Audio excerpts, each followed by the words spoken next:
distributions ng mga plaka po, LTO.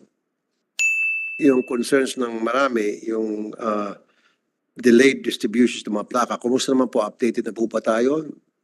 Nasaan na po tayo ngayon sa pagdating po sa proper distributions ng mga plate numbers?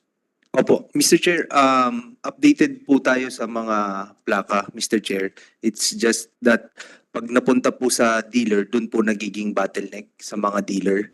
Marami na pong pumunta po sa amin, Mr. Chair, na naghahanap po ng plaka. At pag hinanap po namin ng kanilang, pag tinignan po namin ng aming records, makikita po na ibigay na po ito sa dealer months ago. So, in that case, Mr. Chair, sinushokos po namin yung dealer at pinag-explain po namin bakit po hindi na-distribute yung mga plaka sa mga tao. Ito po isang concerned citizen, si Marky Pablo. Sabi niya, 2020 ko po nakuha yung aking motor. Hanggang ngayon, wala pa rin pong plaka. 4 years na po, magpa 5 years na.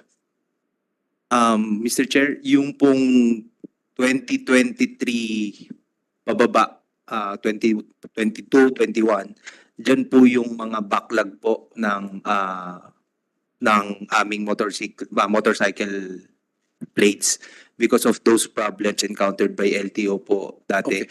So, in order to address that po, Mr. Chair, yung production po namin, bulk of our production is to address the backlog.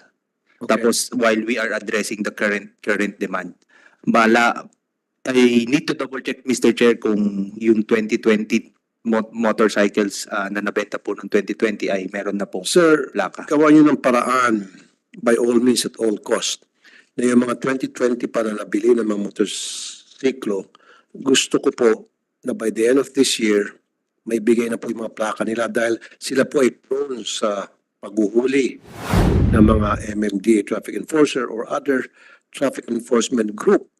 Huliin sila, harasin sila, paparahin sila sa mga checkpoint. Kawawa sila. Hindi nila kasalanan yun dahil nabayaran nila yung motor, naibigyan na lahat ng mga requirements doon sa dealer, sa LTO, and yet ang LTO ang may kasalanan at sila ngay nagsasuffer. So sir, may pangako niyo ba sa akin na ito mga 2020 pa, 2021 na mga nakabili ng motorsiklo, dapat maibigay na before the end of this year yung kanilang mga plaka? Yes, Mr. Chair, actually po ang commitment po sa Presidente is to finish all the backlogs, motorcycle or motor vehicle backlogs plates by June 2025. But June pa. we will Okay. consider po itong 2020 na motorcycles po, Mr. Chair. So, June 20. Kasi alam niyo po, Attorney Greg, kung napapansin mo yung pila-pila ng mga motor, kahit sa mga syudad, sa mga probinsya, pumipila yan sa isang checkpoint at nandun yung mga traffic enforcer kung may sa mga pulis na hinahanapan ng rehistro yung mga motorcycle dahil wala silang plaka o yung nakalagay doon sa motorcycle nila, yung karton lang. Diba? So para naabala na nga sila at pagkatapos hingan pa ng pera. At yun ay dahil kasalanan ng LTO. Dapat kung merong dapat kikilan yung mga traffic enforcer na salbahe, dapat mangikil sila sa LTO, wag doon sa mga inosenteng motorista. Diba, sir? So tama yung sinabi niyo po, commitment niyo kay Presidente by June 2025.